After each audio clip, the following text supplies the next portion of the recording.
Welcome to special analysis. నేను రమా మండవ. ఈ రోజు అనాలిసిస్ లో భాగంగా మనం తీసుకున్న టాపిక్ ఏంటంటే, ఇక్కడ చూసినట్లయితే జగన్ ఇంటిని కోమటిరెడ్డి కూల్చేయిస్తే రేవంత్ అడ్డుపడ్డారా? ఈ టైటిల్ పెడతానికి ఒక కారణం ఉంది. పర్టికులర్ గా ఒక 3 రోజుల క్రితం తెలంగాణలో జరిగిన, అది కూడా జగన్మోహన్ రెడ్డి ఇల్లు అయిన, సొంత ఇల్లు అయిన లోటస్ పాండ్ చుట్టూ జరిగిన కొన్ని పరిణామాలు ఈ టైటిల్ పెడతానికి కారణమయ్యాయి. అయితే ఇక్కడ చూసినట్లయితే మనం రేవంత్ రెడ్డి అండ్ దెన్ కోమటిరెడ్డి అసలు లోటస్ పాండ్ చుట్టూ ఉన్న ఏదైతే అక్రమ నిర్మాణాలను కూల్చివేతల క్రమంలో కోమటిరెడ్డి వర్సెస్ రేవంత్ రెడ్డి అన్న ఈక్వేషన్స్ ఎందుకు తెర మీదకి వచ్చాయనేది చాలా మందికి అర్థం కాని విషయం. అయితే నిజంగా కోమటిరెడ్డి ఈ కూల్చివేతల విషయంలో ఇనిషియేషన్ తీసుకున్నారా అంటే, ఎథెంటిక్ గా ఎక్కడ అధికారిక సమాచారం బయటికి రాపోయినప్పటికీ బట్ ఈ టోటల్ ఎపిసోడ్ వెనుక కోమటిరెడ్డి ఉన్నారు అనేది ఒక చర్చ, కాంగ్రెస్ లో కాదు బయట కూడా జరుగుతున్న చర్చ. అంతేకాదు ఇక్కడ చూసినట్లయితే కోమటిరెడ్డి ఆ స్థాయిలో వాటిని కూల్చేపిస్తే బట్ రేవంత్ రెడ్డి ఈ రోజున దాన్ని అడ్డుకునే ప్రయత్నం చేశారనేది అయితే ఇంకొక ట్విస్ట్. ఎందుకంటే రేవంత్ రెడ్డికి జగన్మోహన్ రెడ్డికి మధ్య అంత సత్సంబంధాలు అయితే లేవు అనేది వాస్తవం. అలాంటి పరిస్థితుల్లో రేవంత్ రెడ్డి దాన్ని అడ్డుకునే ప్రయత్నం చేయడమే కాదు, ఈ రోజు అసిస్టెంట్ జోనల్ కమిషనర్ గా ఉన్నారు హేమంత్ ను, ఆయన్ని ట్రాన్స్ఫర్ కూడా చేయడం జరిగింది. అంత సీరియస్ అయింది రేవంత్ రెడ్డి సర్కార్ ఈ విషయంలో. అది ఎందుకు చాలా మందికి అర్థం కావట్లేదు. దాని గురించి మనం చెప్పుకునే ప్రయత్నం అయితే చేద్దాం. ఇక్కడ చూసినట్లయితే లోటస్ పాండ్ యాక్చువల్గా జగన్మోహన్ రెడ్డి తన ఎంపీగా ఉన్నారు. ఆయన వైఎస్ 2009లో రెండోసారి సీఎం అయిన క్రమంలో జగన్మోహన్ రెడ్డి కడప నుంచి ఎంపీగా ఉన్నారు. తండ్రి మరణం తర్వాత వాళ్ళకి సాగర్ సొసైటీలో ఇల్లు ఉండేది రాజశేఖర రెడ్డికి. అక్కడే తన పార్టీని అనౌన్స్ చేసింది కూడా జగన్మోహన్ రెడ్డి అక్కడే తన ఫ్యామిలీతో కలిసి, షర్మిలతో విజయమని పక్కన పెట్టుకొని. తన తండ్రి మరణం తర్వాత కాంగ్రెస్ ని ఎదిరించి ఆయన కేసులకు వెళ్ళిన సమయం కూడా అదే అనుకోవాలి. ఎందుకంటే ఆయన జగన్మోహన్ రెడ్డి అరెస్ట్ చేసింది కూడా సాగర్ సొసైటీ నుంచి ఆయన ఎంక్వైరీకి వెళ్ళిన సమయంలోనే. ఆ తర్వాత అప్పటికే పూర్తి స్థాయిలో మనం చూసినట్లయితే ఇక లోటస్ పాండ్ అప్పుడు కన్స్ట్రక్షన్ అవుతూ ఉంది. చాలా పూర్తి స్థాయిలో కన్స్ట్రక్షన్ అవుతున్న క్రమంలోనే ఆల్రెడీ దాంట్లో పూర్తి స్థాయిలో గృహప్రవేశం కూడా చేసే ప్రయత్నం చేశారు జగన్మోహన్ రెడ్డి. అప్పటికే మనం if I'm correct, Jaganmohan Reddy already lotus pond కూడా కన్వర్ట్ అవడం జరిగింది. బట్ పార్టీ ఆఫీస్ మాత్రం రోడ్ నెంబర్ 45 లో ఉండేది. ఆ తర్వాత రోజుల్లో తన ఇంటి లోటస్ పాండ్ దగ్గరికి పార్టీ ఆఫీస్ కూడా ఆయన తీసుకురావడం జరిగింది. షర్మిల ఇల్లు, జగన్మోహన్ రెడ్డి ఇల్లు పార్టీషన్ తో పక్క పక్కనే ఉండేటివి. జగన్ ఇంట్లో కింద పార్టీ ఆఫీస్ ఉంటే, షర్మిల ఇంట్లో కింద మీడియా హౌస్ ఉండేది, press meets and all. So ఇవన్నీ కూడా ఒకటి. అయితే ఎప్పుడైతే జగన్మోహన్ రెడ్డి లోటస్ పాండ్ విషయంలో మాత్రం ఆయన ఫస్ట్ నుంచి కూడా లోటస్ పాండ్ కేటాయించిన స్థలం, ఆయన కొనుక్కున్న స్థలం ఒక ఎత్తు అయితే దాని చుట్టూ ఇంకా ఎక్కువ గజాలను ఆయన ఆక్రమించారని అప్పటి నుంచి ఉన్న ఆరోపణ. ఎందుకంటే ఆయన అక్రమాస్తుల కేసులో జగన్మోహన్ రెడ్డి జైల్లో ఉన్న సమయంలో జిహెచ్ఎంసీ అధికారులు చాలా సార్లు వచ్చి లోటస్ పాండ్ చుట్టుకొలతలు తీసుకొని వెళ్ళిన పరిస్థితి ఉంది. ఆ నిర్మాణాల విషయంలో కూడా అభ్యంతరాలు వ్యక్తం చేసిన పరిస్థితి అయితే ఉంది.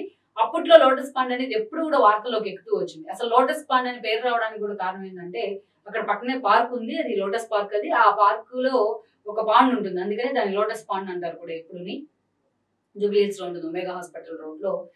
సో ఓవరాల్ గా చూసినట్లయితే అలా లోటస్ పాండ్ ఎప్పుడు కూడా వార్తల్లో ఉంటే వచ్చింది. అదే కాదు, దాని దగ్గర ఒక 37 feet లో ఉన్న ఒక క్రాస్ ఉండేది, సిలువ. దాని గురించి కూడా జగన్మోహన్ రెడ్డి పార్టీ అధినేత అయ్యింది, దాన్ని ఎలా ఇంటి మీద పెట్టుకుంటారనే విమర్శలు కూడా చేసింది టీడీపీ అప్పట్లో. సో వాట్ ఎవర్ మొత్తానికి అయితే లోటస్ పాండ్ ఎప్పుడు ఇంటినే పార్టీ ఆఫీస్ గా మార్చుకున్నారనే విమర్శలను కూడా కొని తెచ్చుకున్నారు జగన్ లోటస్ పాండ్ కారణంగా. ఎప్పుడు వివాదాల్లోనే ఉంటూ వచ్చింది. వన్స్ లోటస్ పాండ్ అంత స్థాయిలో, భారీ స్థాయిలో ఆయన కట్టుకున్నప్పటికీ కూడా బట్ ఎప్పుడు కూడా జగన్మోహన్ రెడ్డి కట్టిన దగ్గర నుంచి కూడా జైలు పాలయ్యారు. అది ఇంట్లో లేరనే కొన్ని విమర్శలు కూడా వచ్చాయి, అంత లోటస్ పాండ్ ఏం చేసుకుంటారు అనేది. బట్ అదే లోటస్ పాండ్ లో ఉండి జగన్మోహన్ రెడ్డి ప్రతిపక్ష నేతగా పాదయాత్ర చేశారు, పార్టీని లైట్ లో పెట్టారు. 2019లో అధికారంలోకి వచ్చారు. కానీ అధికారంలోకి రాబోతున్నానుగా ఒక వారం రోజుల ముందు లోటస్ పాండ్ లోని పార్టీ ఆఫీస్ ని ఖాళీ చేసి అప్పటికే తాడేపల్లిలో ఇంటిని కూడా ఏర్పాటు చేసుకున్నారు పూర్తి స్థాయిలో. అయినా తాడేపల్లిలో పెద్ద హౌస్ కూడా కట్టుకున్నారు, అక్కడికి వెళ్ళడం జరిగింది. దెన్ అప్పటి నుంచి సీఎం హోదాలో తాడేపల్లిని తన క్యాంప్ ఆఫీస్ గా కూడా మార్చుకున్నారు. తాడేపల్లి నుంచి తన పరిపాలన కొనసాగించారు. ఆయన చంద్రబాబు మీద ఉన్న కోపంతో అటు అసెంబ్లీకి, సెక్రటేరియట్ కూడా రాకుండా కేసీఆర్ తరహాలోనే పూర్తిగా ఇంటికే పరిమితమై ఇంట్లోనే పరిపాలన సాగించారు అన్నది వాస్తవం. సో అదే జరుగుతూ వచ్చింది గత 5 ఏళ్లుగా. ఇక ఈ రోజు ఎప్పుడైతే జగన్మోహన్ రెడ్డి మొన్నటి ఎన్నికల్లో ఓటమి పాలై 11 సీట్లకే పరిమితం అయ్యారో, ఇది ఒక చర్చ జరుగుతూ ఉంది. ఓడిపోయిన నేతల గురించి ఒక హడావిడి నడుస్తుంది. ఏపీ మొత్తం కూడా ఇదే హాట్ టాపిక్ అయింది. దేశం మొత్తం ఏపీ ఎన్నికల మీదే ఫోకస్ పెట్టింది. ఆ స్థాయిలో బెట్టింగ్స్ కూడా వచ్చాయి జోరుగా. అలాంటి సమయంలో హఠాత్తుగా ఒక వార్త మాత్రం వైఎస్ఆర్సీపీ అభిమానులను కూడా ఉలిక్కిపడేలా చేసింది. అదే లోటస్ పాండ్ చుట్టూ ఉన్న అక్రమ నిర్మాణాలు కూలగొడుతున్నాం అనే వార్త. సో జిహెచ్ఎంసీ అధికారులు రావడం జరిగింది. లోటస్ పాండ్ చుట్టూరు కూడా పోలీస్ పికెటింగ్, అక్కడ ఉన్న సెక్యూరిటీకి కానీ పోలీసులకు కానీ వాళ్ళకు ఉండేలాగా కొన్ని నిర్మాణాలు చేయడం జరిగింది లోటస్ పాండ్ చుట్టూ. అక్కడ వాటి కారణంగా లోటస్ పాండ్ చుట్టూ దారి ఉంటుంది, రోడ్డు ఉంటుంది, చుట్టూ కవర్ చేస్తూ కూడా అక్కడి నుంచి వెళ్ళే మొత్తం విఐపీ కాలనీనే అది. చాలా మంది మంత్రులు, మాజీలు, ఐపీఎస్లు, ఐఏఎస్లు, సీనియర్లు చాలా మంది ఉన్నారు ఆ ఏరియాలో, నివసిస్తూ ఉంటారు. వాళ్ళకి చాలా ఇబ్బందిగా మారింది. అక్కడ ఎప్పుడు కూడా ట్రాఫిక్ అవుతూ ఉందనే కారణంతో దాన్ని ఎవరో జీహెచ్ఎంసీ కంప్లైంట్ చేయడం జరిగింది. దాన్ని జీహెచ్ఎంసీ వాళ్ళు వచ్చి దాన్ని కూలగొట్టి వాటిని కూల్చేసే ప్రయత్నం చేశారు అక్రమ కట్టడాన్ని.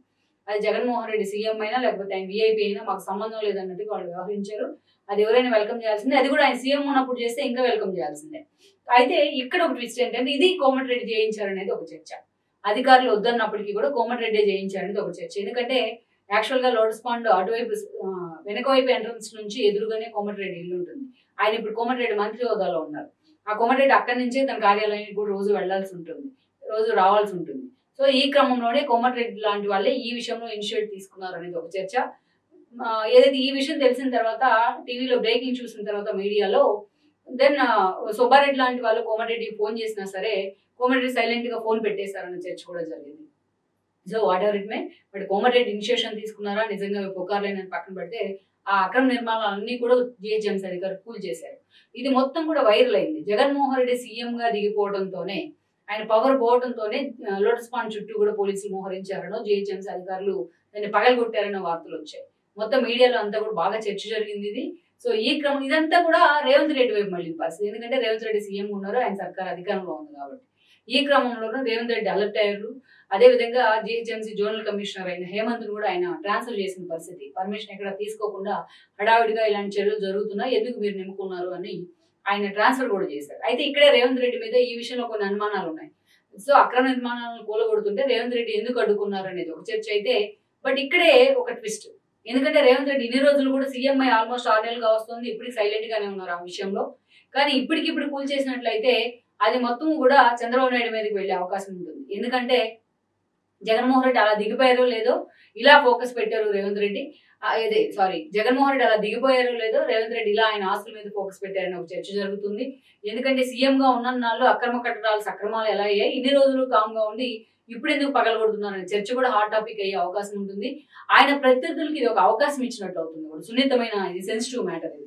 At the same time Chandrababu Naidu అధికారంలోకి వచ్చిన కారణంగా ఆయన ప్రత్యర్థి కాబట్టే జగన్మోహన్ రెడ్డి ఇల్లు కూలగొట్టించారు. రేవంత్ రెడ్డి చంద్రబాబు నాయుడుకి శిష్యుడు కాబట్టి ఇలాంటి ప్రయత్నం చేస్తారని ఒక చర్చ కూడా జరిగింది ఆల్రెడీ. సో అందుకే ఇలాంటి చర్చ తట్టు జగన్మోహన్ రెడ్డిది రేవంత్ రెడ్డిది కూడా ఒక సేమ్ కమ్యూనిటీనే, ఒకటే సామాజిక వర్గం. ఈ చర్చ నిజంగానే హాట్ టాపిక్ అయింది చాలా విఐపి సర్కిల్స్ లో. అందుకే రేవంత్ రెడ్డి ఈ విషయంలో చాలా అలర్ట్ అయ్యే ప్రయత్నం చేశారు. చేసిన తప్పునైతే దిద్దుకునే ప్రయత్నం చేశారు అనేది ఒక చర్చ. ఇక్కడే ఇంకొకటి, ఎందుకంటే కోమటిరెడ్డికి రేవంత్ రెడ్డికి చిన్న చిన్న ఇష్యూస్ ఉన్నాయి కాబట్టి అందుకనే రేవంత్ రెడ్డి ఇలా రివోల్ట్ అయ్యారు అనేది కూడా మరొక చర్చ. బట్ కారణాలు ఏవైనప్పటికీ కూడా కోమటిరెడ్డి లాంటి వాళ్ళు పైకి అధికారికంగా కాకపోయినా కనిపించకుండా దీన్ని కోలుగొట్టే ప్రయత్నాన్ని ఇనిషియేషన్ తీసుకుంటే, బట్ రేవంత్ రెడ్డి ట్రాన్స్ఫర్ రూపంలో, జోనల్ కమిషన్ ట్రాన్స్ఫర్ రూపంలో దానికి బ్రేక్ వేసాడు అనేది ఒక చర్చ. బట్ ఎవరు బ్రేక్ వేసినా, ఎవరు ఇనిషియేట్ తీసుకున్నా లోటస్ పాండ్ చుట్టూ ఉంది అక్రమ నిర్మాణాలే. వాటి కూలగొట్టడానికి మాత్రం కామన్ మ్యాన్ ఎవరైనా విఐపీలే కాదు, కామన్ మ్యాన్ కూడా ఆహ్వానించాల్సిందే.